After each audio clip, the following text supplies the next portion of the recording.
यांनी आज एनडीटीव्ही मराठीशी बोलताना जी वक्तव्य केली आहे त्यामुळे अनेक प्रश्न उपस्थित होत आहेत। हे प्रश्न फक्त महाराष्ट्रामधल्या इतर राजकीय पक्षांसमोरच नाहीये, तर एकूण महाराष्ट्राच्या राजकीय परिस्थितीचा विचार करता हे प्रश्न सगळ्यांनाच विचार करायला लावणारे आहेत।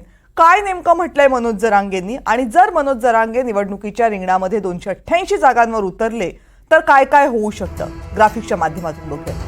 मनोज जरांगे जर लढणार असतील तर मग चिंता का वाढतेय, याचं सगळ्यात पहिलं आणि महत्त्वाचं कारण आहे की मनोज जरांगेंनी जी घोषणा केलेली आहे ती फक्त मराठा बहुल विधानसभा मतदारसंघांमध्ये नाही, तर महाराष्ट्रातल्या सर्वच्या सर्व म्हणजे 288 विधानसभा मतदारसंघांमध्ये मनोज जरांगे हे आपले उमेदवार उभे करणार आहेत। अर्थात हे उमेदवार अपक्ष असतील की कुठल्या राजकीय पक्षाच्या माध्यमातून ते उतरतील या संदर्भातल्या घोषणा अजून झालेल्या नाहीये, त्या आपण लवकरच करू असं जरांगेंनी म्हटलंय। प्रश्न उरतो तो राखीव मतदारसंघांचा, कारण काही मतदारसंघ हे एससी साठी राखीव असतात, काही मतदारसंघ एसटी साठी राखीव असतात। या मतदारसंघांमध्ये मराठा उमेदवार उभे करता येणार नाही, तर त्या मतदारसंघांमध्ये आम्ही योग्य ते उमेदवार देऊ असंही मनोज जरांगे यांनी म्हटलेलं आहे। ही एक महत्त्वाची चिंता आहे। तिसरी महत्त्वाची चिंता आहे की मराठा उमेदवार जर मनोज जरांगे पाटील यांनी उभे केले तर मग मराठा मतदार त्या विधानसभा मतदारसंघांमधला त्या उमेदवाराच्या मागे जाण्याची शक्यता आहे, त्यामुळे इतर राजकीय पक्षांना तिथे अडचण होऊ शकते। मराठा मतं जर मनोज जरांगे पाटील यांच्याकडे गेली तर धोका मोठ्या प्रमाणामध्ये महाविकास आघाडीला सुद्धा होऊ शकतो, कारण लोकसभेला चित्र वेगळं दिसलं होतं। लोकसभेच्या निवडणुकीमध्ये मराठवाड्यातल्या ज्या 8 लोकसभेच्या जागा होत्या त्या 8 लोकसभेच्या जागांमध्ये जरांगे फॅक्टरचा महायुतीला प्रचंड मोठा फटका बसला होता। महायुतीचे उमेदवार इथे निवडून येऊ शकले नव्हते आणि त्यामुळेच मराठा फॅक्टर हा जर लोकसभेप्रमाणे विधानसभेमध्ये सुद्धा चालला, मनोज जरांगे फॅक्टर सुद्धा चालला, तर मात्र महायुतीची अडचण होऊ शकते। मात्र ही अडचण फक्त महायुतीपुरती मर्यादित राहणार नाही, कारण विधानसभेसाठी मनोज जरांगे मैदानात उतरण्याचं म्हणतात, जे ते लोकसभेला त्यांनी केलं नव्हतं। मराठवाड्यामध्ये मनोज जरांगे पाटील यांना चांगला प्रतिसाद मिळालेला दिसतोय, मात्र आता पश्चिम महाराष्ट्रामध्ये जेव्हा मनोज जरांगे पाटील फिरतात त्यावेळेस तिथे सुद्धा त्यांच्या रॅलीजना, सभांना मोठा प्रतिसाद मिळतोय, त्यामुळे चिंता वाढण्याचं आणखी एक महत्त्वाचं कारण आहे सगळ्याच राजकीय पक्षांसाठी। मराठा विरुद्ध ओबीसी हा वाद आता तयार झालेला आहे, कारण मराठांना ओबीसी मधून आरक्षण द्या ही मनोज जरांगे पाटील यांची प्रमुख मागणी आहे, ज्याला ओबीसींचा विरोध आहे। त्यामुळे हा जो वाद सध्या महाराष्ट्रामध्ये आहे त्याचाही परिणाम मनोज जरांगे पाटील यांनी जर विधानसभेच्या निवडणुकीमध्ये उमेदवार उतरवले तर होण्याची शक्यता आहे।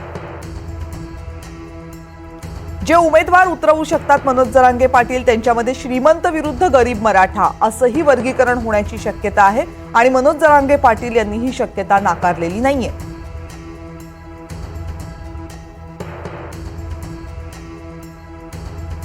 आणि सगळ्यात महत्त्वाचा मुद्दा म्हणजे धर्माचं की जातीचं कोणतं नरेटिव्ह हे विधानसभेच्या निवडणुकीमध्ये वरचढ चढणार, कारण महाराष्ट्रामध्ये गेल्या काही दिवसांमध्ये धर्मा आधारित अनेक गोष्टी घडतायत ज्याच्यावर नरेटिव्ह सेट केली जात आहेत, आणि आता हे जातीचं नरेटिव्ह सेट होतंय। त्यामुळे महाराष्ट्रामध्ये विधानसभेच्या निवडणुकीमध्ये धर्माचं नरेटिव्ह जास्त चालणार की जातीचं नरेटिव्ह जास्त चालणार हाही प्रश्न आहे, आणि आत्ताची परिस्थिती पाहता जातीचं नरेटिव्ह हे जास्त वरचढ चढण्याची शक्यता आहे। मनोज जरांगेंनी जर आपले सगळे उमेदवार उतरवले तर हा फॅक्टर आणखीन मोठा होऊ शकतो।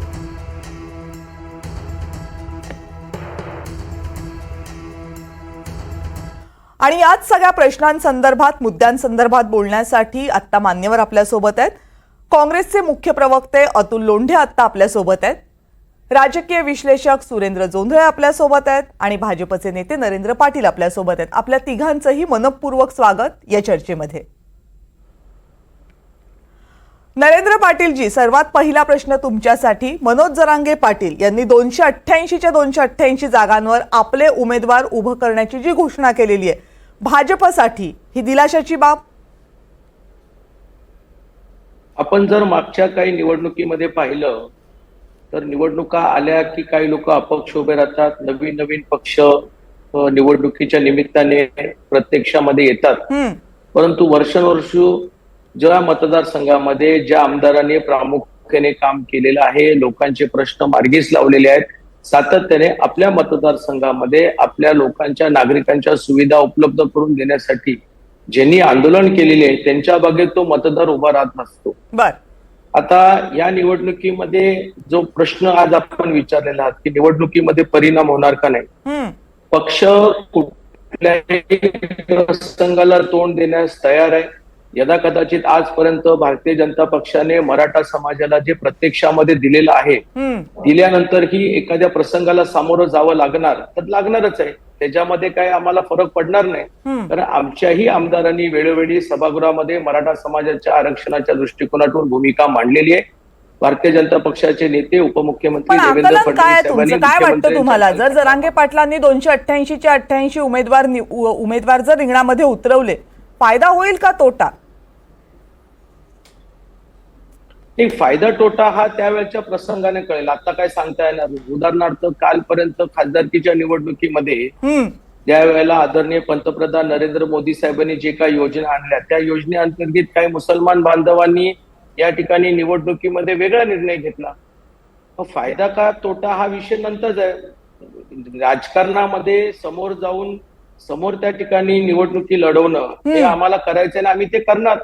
आणि मराठा समाज हा भारतीय जनता पक्षाच्या पण पाठीशी आहे. बर त्यामुळे आम्ही आमच्या पद्धतीनं व्यवस्थित मुद्दे मांडून आम्ही आमचे उमेदवार निवडून आणण्याच्या दृष्टिकोनातून आम्ही तिथे काम करतो.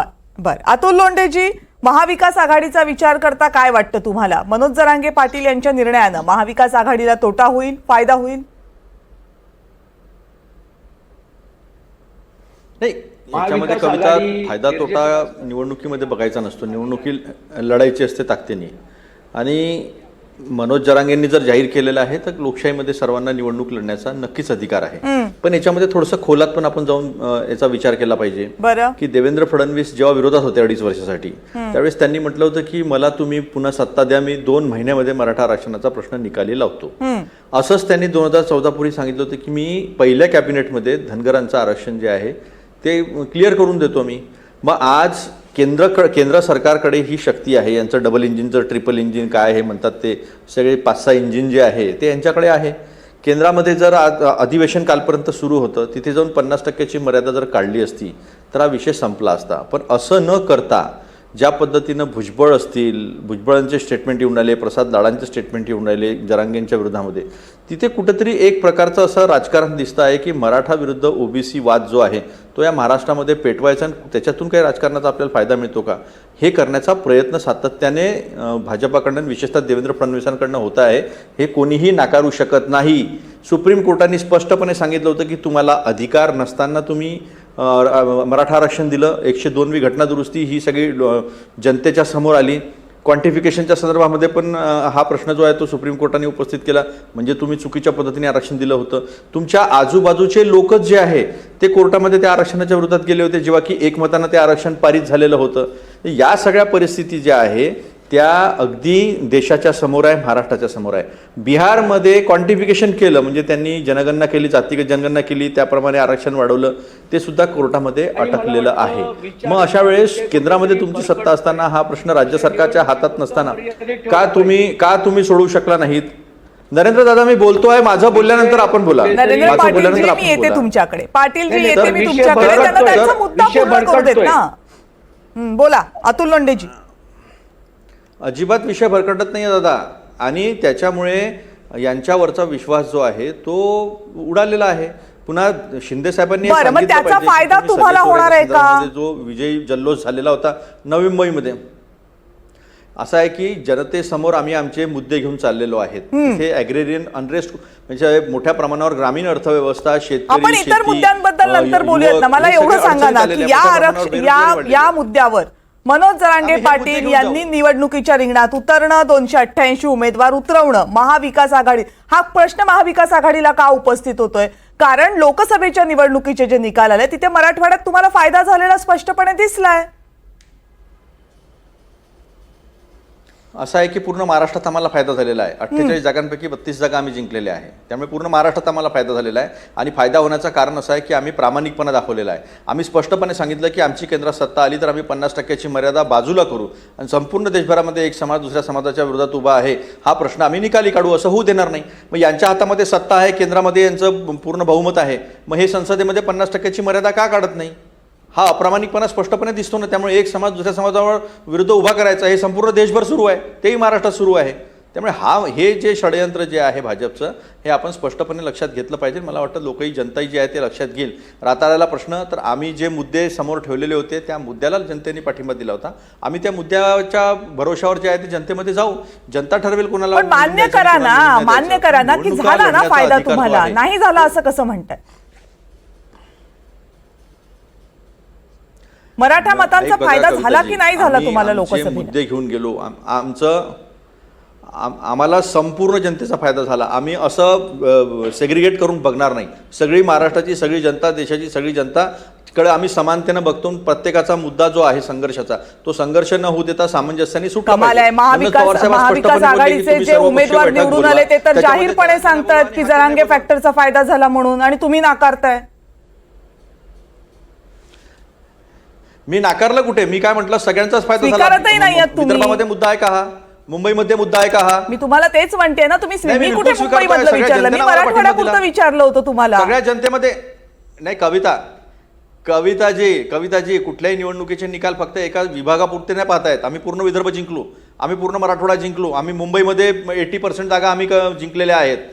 त्या विजयाबद्दल प्रश्नच नाही अतुलजी. प्रश्न तुम्हाला एवढाच होता अतुलजी की तुम्हाला मराठा मतांनी पाठिंबा दिला की नाही दिला? आम्हाला सगळ्यांनी पाठिंबा दिला. ओके, ठीक आहे. चला आपण सुरेंद्र जोंधळेंकडे जाऊयात. सुरेंद्र जोंधळे सर, राजकीय विश्लेषक हे टीव्हीच्या पटलावर काय मान्य करतील किंवा काय अमान्य करतील हा मुद्दा आपण तुर्तास बाजूला ठेवूयात. पण जेव्हा एखादी चळवळ, एखादं आंदोलन उभं राहतं आणि मग ते आंदोलन राजकारणामध्ये येतं, जे आता मनोज जरांगे पाटील यांचं आंदोलन आपल्याला येताना पाहिलं, याच्या इतिहासाकडे आपण नंतर वळूयात. पण आत्ताची जर राजकीय परिस्थिती पाहिली, एकीकडे महाविकास आघाडी आहे, एकीकडे महायुती आहे, आणि सगळ्यात महत्त्वाचा आणि कळीचा मुद्दा बनलाय तो मराठा आरक्षणाचा. या परिस्थितीमध्ये जर मराठा आरक्षणाच्या मुद्द्यावर 288 उमेदवार रिंगणामध्ये उतरत असतील तर त्याचा या दोनही बाजूंना काय फटका बसू शकतो किंवा काय फायदा होऊ शकतो? या प्रश्नाचं उत्तर देण्याच्या अगोदर काल पुण्यामध्ये जरांगे पाटलांची जी मोठी सभा झाली आणि त्या सभेमध्ये त्यांनी 2 महत्वाचे मुद्दे उपस्थित केले. एक म्हणजे मराठ्यांच्या हाती सत्ता असली पाहिजे, आणि दुसरं की 288 जागावर ते उमेदवार उभं करणार आहेत. आता पहिल्या प्रश्नाचं उत्तर जर आपण शोधायचा प्रयत्न केला तर आपल्याला असं लक्षात येईल की मराठा उमेदवार हे मोठ्या प्रमाणावर आतापर्यंत निवडून आलेले आहेत आणि मराठा आमदारांच्या हातामध्येच राजकीय सत्ता राहिलेली आहे. मग ते एनसीपीचे असतील, काँग्रेसचे असतील, भाजपचे असतील किंवा शिवसेनेचे असतील. त्यामुळे मराठ्यांच्याच हातात सत्ता राहिली पाहिजे असं हे म्हणणं हे थोडं मला वाटतं विसंगतीचं आहे. दुसरा महत्वाचा मुद्दा जो आहे की आम्ही 288 जागावर मराठा उमेदवार उभे करणार, आणि त्यामध्ये त्यांनी आता म्हटलं की राखीव जागांच्या मध्ये सुद्धा जे दलित असतील किंवा जे आदिवासी असतील, एसटी, तिथं सुद्धा नाही का त्यांचे उमेदवार हे राहतील. आता हा सारा जो प्रयत्न जो आहे ना, हा प्रयत्न कशासाठी आहे तर मला असं वाटतं की मराठ्यांची वोट बँक एक संघटित करणं, बळकट करणं हा एक प्राधान्याचा मुद्दा त्याच्यामध्ये दिसतो. दुसरा महत्वाचा मुद्दा जो आहे की हे मराठा उमेदवार जरांगे पाटलांनी जे उभे केलेले ते कोणत्या संघटनेच्या मार्फत उभे राहणार आहेत? कारण आज तरी जरांगे पाटलांची स्पष्ट केलेलं नाहीये ते 29 तारखेला करू असं म्हणतात. हा, त्याने कोणता राजकीय पक्ष आहे? कारण आपण जेव्हा राजकीय पक्षाच्या वतीनं उमेदवार जेव्हा निवडणूक लढवण्याची भाषा करतो तेव्हा त्याला एक काहीतरी संघटन असते, काहीतरी विचारसरणी असते, काहीतरी कार्यक्रम असतो. आता आपल्याला असं दिसतं की आज कोणतीही संघटना, म्हणजे सकल मराठा समाज ही संघटना आहे, पण या मराठा मोर्चामध्ये आरक्षणासाठी जे काही आतापर्यंत जे मोर्चे निघालेले आहेत जरांगे पाटलांच्या नेतृत्वाखाली, तिथं मराठा वेगवेगळ्या संघटना ह्या सामील झालेल्या आहेत. त्यामुळे एकच संघटना ही या आरक्षणाच्या आंदोलनामध्ये नाहीये, किंवा जरांगे पाटील असं म्हणत नाही की ही माझी संघटना आहे किंवा हा माझा राजकीय पक्ष आहे असं ते म्हणत नाही, ते म्हणालेले नाहीयेत. आणि त्यामुळं जर समजा निवडणूक लढवायची असेल तर केवळ ती जातीच्या आधारावर लढवणार मी मराठा आहे, मराठा उमेदवार आहे, मराठा मतदारांनी मतं दिलं पाहिजे, केवळ या जातीच्या आधारावर नाही का निवडणूक लढवणार 288 जागा, का पक्षाच्या किंवा संघटनांच्या आधारावर, त्याच्याबद्दल खुलासा झाला पाहिजे. बर. आणि दुसरी महत्वाची गोष्ट अशी की आजही त्यांच्या विधानामध्ये स्पष्टता नाही. ते असं म्हणतात की 29 ऑगस्टला आम्ही निर्णय घेऊ. हो. म्हणजे उमेदवार पाडायचे वेगवेगळ्या राजकीय पक्षांचे, की आम्ही स्वतः आमचे मराठा उमेदवार उभे करायचे. मला असं वाटतं की महाराष्ट्राच्या आजच्या राजकीय प्रक्रियेमध्ये, राजकारणामध्ये हा जो मराठा जातीयवाद रुजवण्याचा आणि त्याला खतपाणी घालण्याचा जो प्रयत्न या सगळ्या विधानामधून होतोय तो अतिशय धोकादायक आहे असं मला असं वाटतं. कारण गरीब मराठ्यांना आरक्षण मिळालं पाहिजे ही सर्वपक्षीय भूमिका आहे. इतकंच नव्हे तर डाव्या ज्या संघटना आहेत त्यांनी सुद्धा पाठिंबा दिलेला आहे, दलित संघटनांनी सुद्धा पाठिंबा दिलेला आहे. पण आज जर जरंगे पाटील मराठ्यांच्या हाती राजकीय सत्ता राहिली पाहिजे किंवा मराठा उमेदवार आम्ही उभे करू असं जेव्हा म्हणत असतील तेव्हा मला वाटतं की महाराष्ट्राच्या राजकीय प्रक्रियेमध्ये एक मोठा यक्ष प्रश्न ते उभे करतायत. आणि सारांश जर सांगायचा असेल तर मी येते परत तुमच्याकडे. नरेंद्र पाटीलजी, मला एक सांगा की हा मुद्दा खूप महत्वाचा आहे, कारण जरांगे पाटील असं म्हणतात की राजकीय सत्ता आम्हाला मिळाली पाहिजे. महाराष्ट्राचा इतिहास आता नजीकच्या काळातला महाराष्ट्राच्या स्थापनेपासूनचा बघितला तर राजकीय सत्तेमध्ये खूप मोठा वाटा मराठ्यांचा राहिलेला आहे. असं असताना सुद्धा मराठा समाजाला का असं वाटतंय की 42 वर्षांचा लढा यशस्वी करायचा असेल तर आम्हाला राजकीय सत्ता मिळायला हवी म्हणून?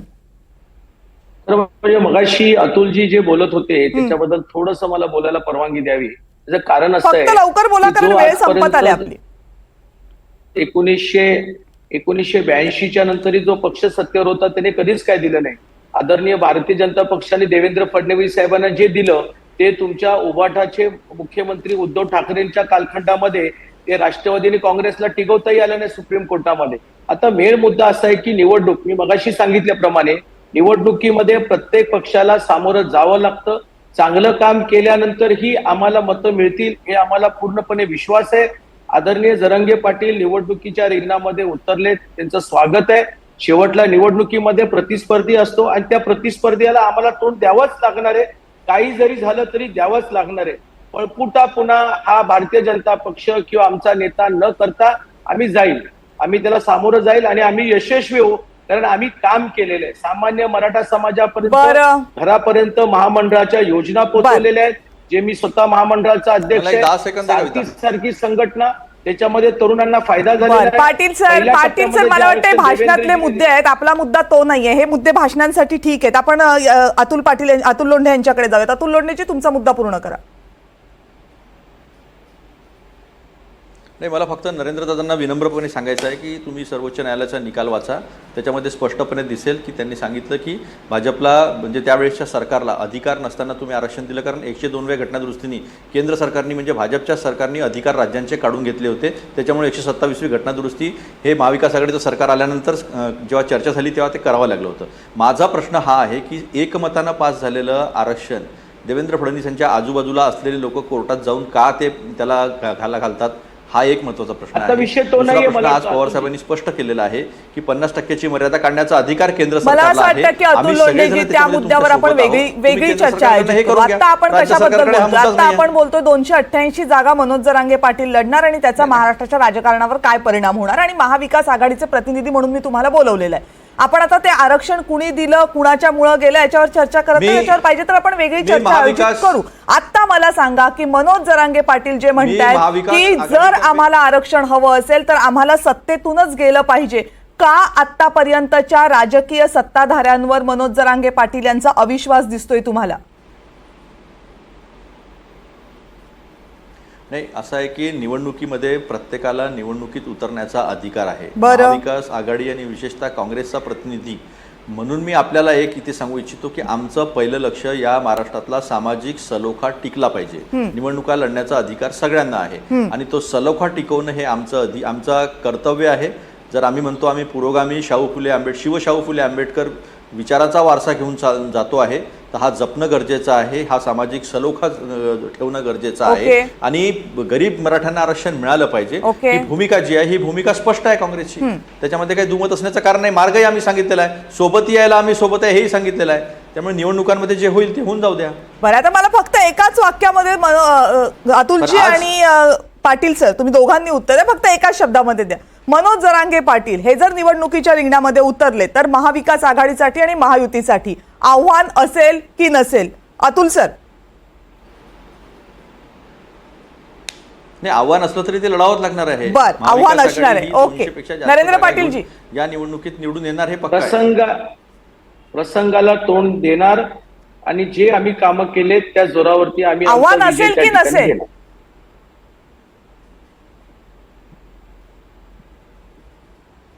जरांगे पाटलांचे उमेदवार महायुतीसाठी आव्हान असतील की नसतील? नाही, आव्हान असलं का नसलं लढाई लढणार आहे. त्याच्यामुळे हा विचार करायची जास्त गरज नाहीये. प्रसंगाला तोंड देणार आम्ही देणार. बर, प्रसंगाला तोंड देणार म्हणजे तुम्ही प्रतिस्पर्धी मानता, आव्हान आहे. खरं तर महाराष्ट्राच्या राजकारणात जर 288 जागांवर मनोज जरांगे पाटील आपले उमेदवार उभे करणार असतील तर एक नवं वळण येण्याची शक्यता आहे. कारण जी लढाई आतापर्यंत महायुती विरुद्ध महाविकास आघाडी अशी दिसत होती ती लढाई मग तिरंगी होऊ शकते.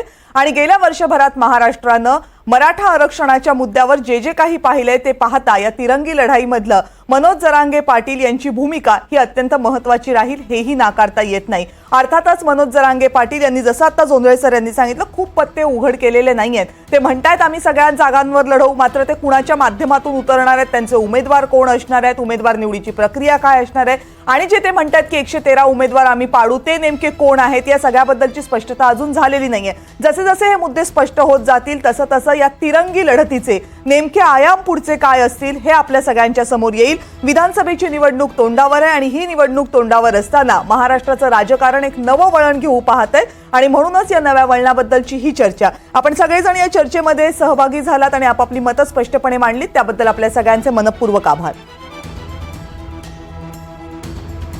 आणि या चर्चेमध्ये आता वेळ झाली छोट्याशा ब्रेकची. पाहत रहा NDTV मराठी.